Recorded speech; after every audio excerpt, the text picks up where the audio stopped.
Fique por dentro. Entrevista. E o tema de hoje, infarto ou crise de pânico. O Fique por Dentro conversa com Marco Miguita, que é cardiologista. Doutor, seja bem-vindo ao Fique por Dentro. Bom dia, Luana. Bom dia, Fábio. Bom dia, ouvintes da Rádio RPM. E estamos aqui do norte do Paraná, em Londrina. Espero poder esclarecer algumas dúvidas sobre infarto, a diferença entre infarto e síndrome do pânico. Perfeito. Nós que agradecemos a sua participação e vamos iniciar a nossa entrevista justamente com essa pergunta. Como podemos diferenciar o que é um infarto e uma crise de pânico? Bom, o infarto agudo do miocárdio é uma doença que dá no coração por obstrução de uma artéria coronária, um entupimento total, né? Então, vai ocorrer uma morte do músculo cardíaco, né? Então, o paciente chega com muita dor, sintomas bem típicos, com sudorese, náusea, né? Alteração de elétrica, alteração dos exames de sangue relacionados à morte, necrose do músculo cardíaco, né? E a crise de pânico os pacientes relatam uma sensação iminente de morte, né? Geralmente pode ter uma dor torácica, pode vir a ter uma falta de ar, pode vir a desmaiar, né? Então, os pacientes que entram com dor torácica entram no protocolo de infarto, né? De infarto ou angina, que chama protocolo de dor torácica, onde são colhidos enzimas cardíacas, feitos eletrocardiogramas de repouso seriados, feito a analgesia do paciente ou o tratamento da ansiedade, né? Mas o infarto agudo tem um quadro bem típico e tem que ser feito logo esse diagnóstico diferencial. Ô, doutor, existem casos de infarto que a pessoa não tem sintomas ou que ela tem sintomas um pouquinho mais leve, aí a pessoa acaba deixando e não vai para o hospital e acaba tendo várias consequências? Isso eu digo até nos jovens mesmo, né? Que aumentou o número de jovens hoje em dia sofrendo aí com infarto, né? Existe essa possibilidade? Existe, são os chamados infartos silenciosos, né? São mais comuns em idosos, mulheres, pacientes diabéticos, né, que geralmente os sintomas se confundem de um outro sintoma. Uma dor de estômago, uma dor nas costas que vai para o braço e que passa desapercebido pelo paciente, ou mesmo até assintomáticos. Em pacientes diabéticos ou pacientes idosos, paciente diabético perde a sensibilidade através do acometimento dos nervos pelo diabetes, né? E pacientes idosos são aqueles pacientes que têm uma circulação colateral, uma circulação que supre, não 100%, mas ele preserva muito do músculo daquela região infartada. Aí o paciente vai no consultório, a gente faz um eletro ou um ecocardiograma e detectamos o infarto silencioso. Doutor, e quais os fatores de risco devem ser considerados ao avaliar um paciente que apresenta sintomas semelhantes aos de um infarto? Os fatores de riscos, né, são os que a gente consegue controlar e os que a gente não são controláveis, né? Por exemplo, a doença que vem da hereditariedade, a genética, né?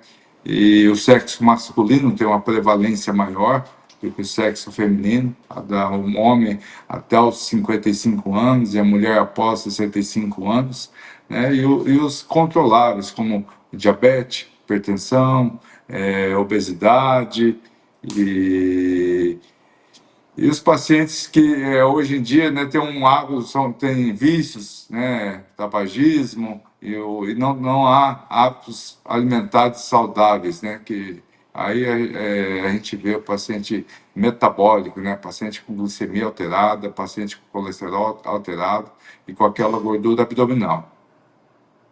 E a gente sabe que essa questão do diagnóstico, né, da história clínica, na verdade, do paciente, ela pode influenciar bastante no diagnóstico, né, até para entrar aí na diferenciação entre infarto e a crise de pânico, né, doutor? Sim, hoje existem em consultório médico, a gente consegue fazer o diagnóstico da maioria das síndromes coronarianas, né? Com eletro, comparando eletros dos pacientes anteriores, de consultas anteriores. Tem exames como o teste ergométrico, que pode ser detectado algum tipo de doença coronariana precoce, ou temos também tomografia de coração, que é um exame não invasivo, que a gente consegue analisar também calcificação, estenose ou obstruções de coronárias, né? E os testes invasivos, que são cateterismo cardíaco. Doutor, na sua experiência, quantas pessoas chegam ao pronto-socorro acreditando ser um infarto? Na verdade, é uma crise de pânico. Felizmente, não sei se é felizmente isso, a maioria dos pacientes tem sofrido muita ansiedade, né?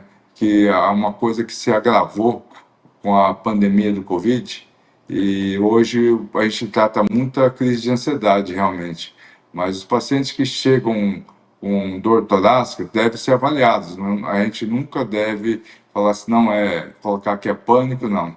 A gente fala que é pânico depois de realizar um eletro normal, enzima cardíaca normal. Então, a gente tem que considerar esses sintomas do paciente, né? E após descartar uma angina, um infarto, a gente fala assim, não, acho que você está numa crise de ansiedade, uma crise de pânico, aí a gente vai tratar. É verdade. Doutor, e eu queria que você falasse agora sobre essa questão do diagnóstico, né? É importante que a pessoa procure um auxílio médico, né? Assim, quando já tiver os primeiros sintomas. A gente sabe que muitas vezes, os homens principalmente, a gente não gosta muito de ir ao médico, né? E aí a pessoa acaba meio que convencendo ela, os parentes, né? Que acabam observando, ó, essa pessoa não está bem, né? E eu queria que você falasse sobre isso. Quais são as dicas para as mulheres no geral, assim, quando os homens estão com esses sintomas e não querem ir até o médico, né? É uma situação complicada, né, doutor? Sim, os homens são mais turrões, vamos dizer assim, né? Os jovens geralmente não levam em consideração muitos sintomas. Fala, deve ser uma dor de estômago, alguma coisa parecida, alguma coisa que eu comi, né? Então, o paciente, é o ideal que seja avaliado precocemente, né? Um infarto agudo tem que ser atendido antes no mundo ideal, antes das 6 horas, né? Hoje que ocorre devido ao Sistema Único de Saúde, que a UPA demora de transferência, ou mesmo pacientes que relutam em hospital, a gente atender de uma forma dos pacientes com mais de 6 horas. Os pacientes que são atendidos até 6 horas têm uma evolução melhor que os atendidos após 6 horas, né? O ideal é até umas 120 minutos do início dos sintomas.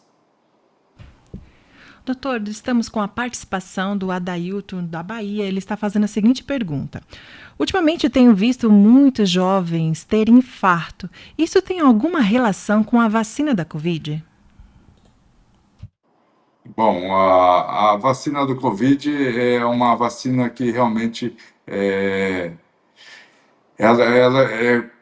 foi usada de uma forma precoce, né? Realmente não houve grandes estudos para saber de consequências, né? Mas o que a gente se viu foi bastante trombose, né? Tromboembolismo pulmonar, trombose das veias da perna, ou de veias pélvicas, né?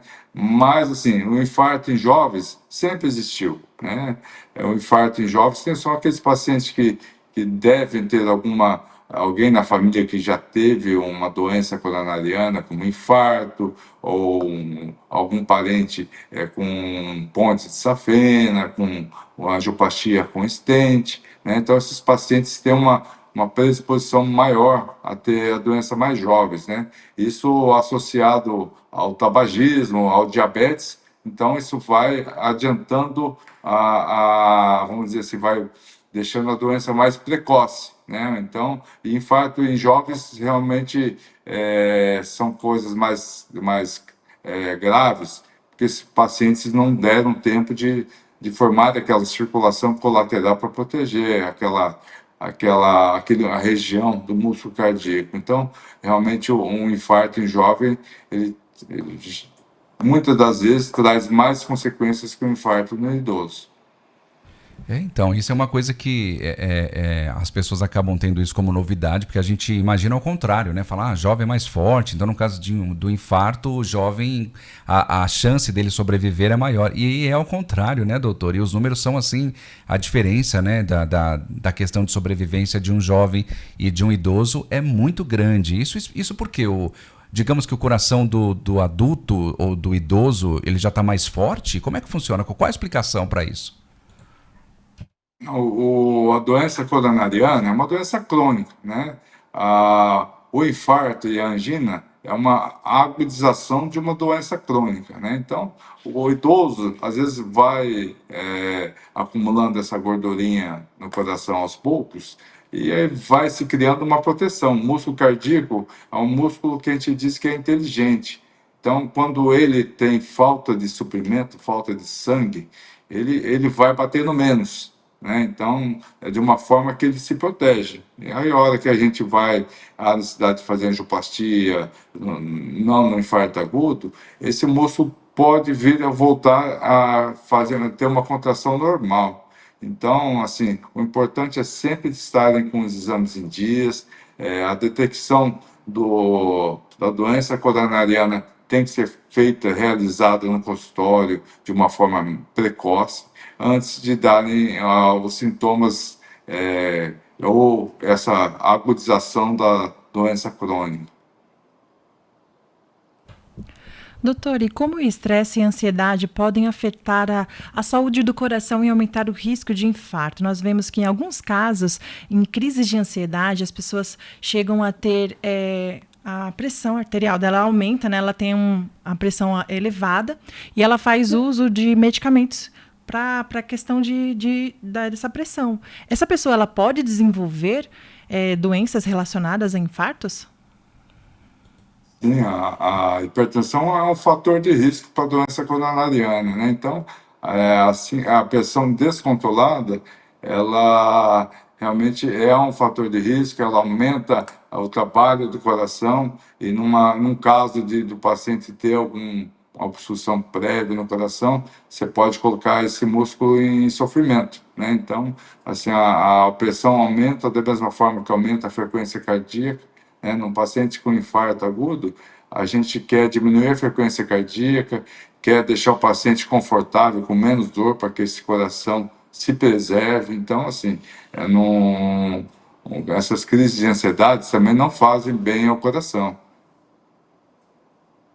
Precisamos cuidar, né, dessas crises aí de ansiedade que tem aumentado cada vez mais. E algumas pessoas também culpam, doutor, a questão da tecnologia, né? Eu estava vendo algumas pesquisas aí, até em crianças mesmo, né, essa questão da ansiedade, que por conta da tecnologia, a gente vive um mundo muito rápido, né? A gente compra uma pizza, se a pizza não chega em 10 minutos, 20 minutos já fica bravo, né? Não, a pizza está demorando. E a gente fica nesse ritmo, né, muito acelerado. Isso contribui também para, de repente, esse aumento que nós temos vivido e visto nesses últimos tempos? Hoje essas gerações novas são muito imediatistas, né? Você vê realmente em vídeos das redes sociais, é tudo a vida em 1 minuto, ou a vida em 30 segundos, num vídeo muito rápido. Então, isso contribui com esse imediatismo da população, né? Então, lógico que uma população que não fica tanto na rede social, vai ter um tempo a mais para você fazer sua atividade física, você ter uma alimentação saudável, que fazer a comida em casa hoje demanda tempo e paciência, coisa que muitas pessoas não têm ou perderam, né, com esse imediatismo, né? E lembrando também que 5% das doenças coronarianas não tem placa de gordura nas coronárias, né? Então, tem aqueles infartos que não tem placa de gordura, que pode ser por um espasmo, devido a um estresse agudo, uma forte emoção, uma tristeza aguda, que chama-se até a síndrome do coração partido, né?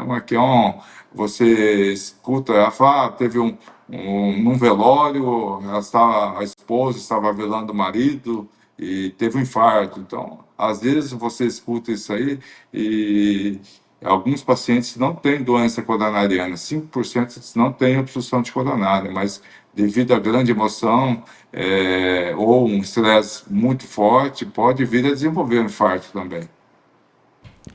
Doutor, e qual é o papel da educação em saúde na prevenção de diagnósticos errôneos entre o infarto e a crise de pânico? O que a pessoa tem que fazer quando ela está sozinha, por exemplo, e tem uma crise dessa de pânico? Como ela pode se autocuidar de imediato nesse momento, estando sozinha?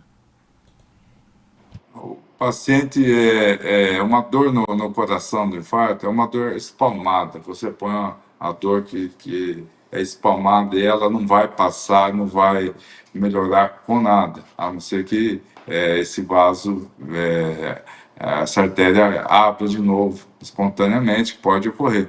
Mas essa é uma dor que não vai passar, né? Então, se você tem que ter sempre o contato do médico, tem que ter sempre o contato do hospital, hotel, SAMU, ou alguém da família que possa te levar a algum atendimento primário para que se descarte o infarto ou a crise de ansiedade, né? E também é importante fazer as consultas regulares com cardiologista ou com um clínico de confiança para que sejam avaliados os fatores de risco, seja controlada a pressão, o colesterol, né? E o médico, se ele é um médico, já que ele faz tratamento regular, ele vai saber da ansiedade, vai saber se é um sintoma de verdade, né? De coração, não de verdade, de coração, ou uma crise de ansiedade.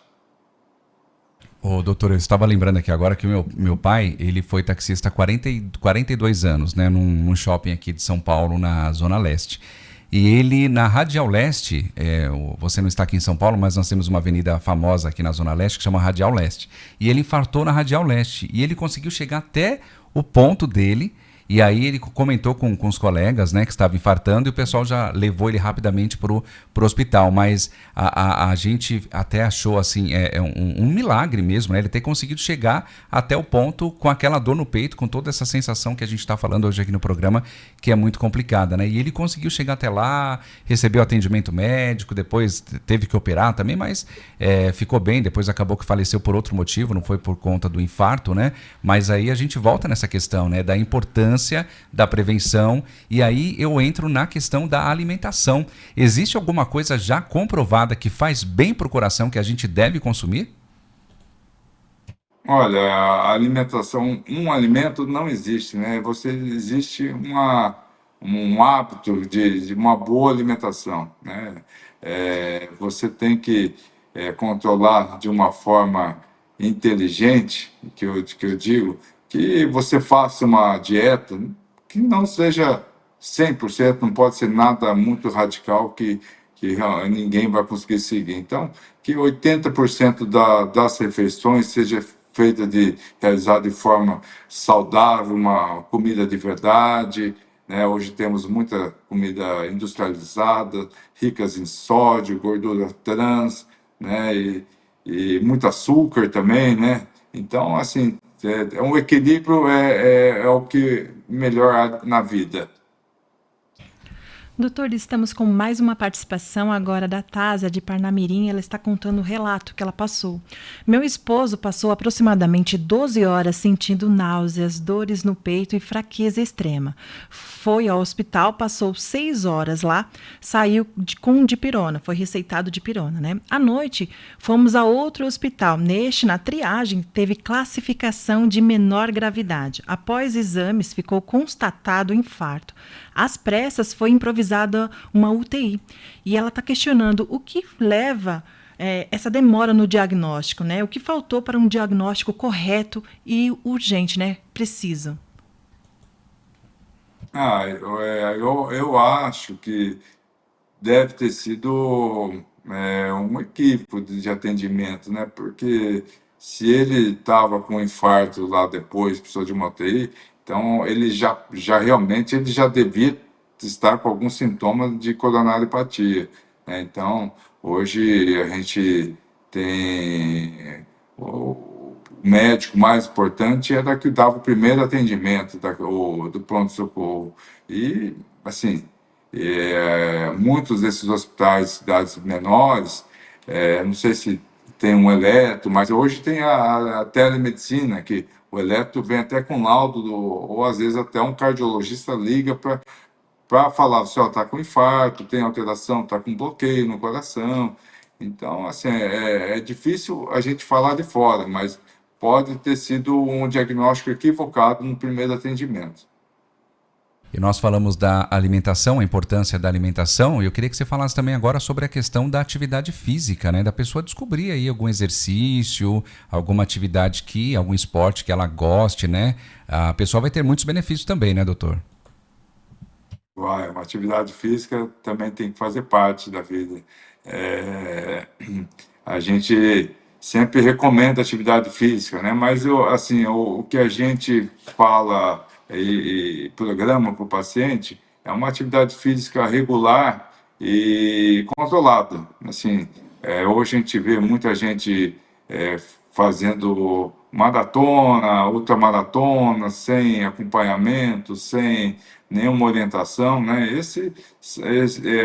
O esporte de alto rendimento faz mal para o coração, né? Ainda mais se uma pessoa que está despreparada de uma forma de alimentação, ou treinando errado, né? Hoje você vê muitos casos de overtraining, né? Que o paciente, que o atleta treina muito, mas não tem uma eficiência ideal. Então, assim, sempre procura alguém, um médico, um profissional de educação física para te orientar bem essa atividade física e de uma forma controlada.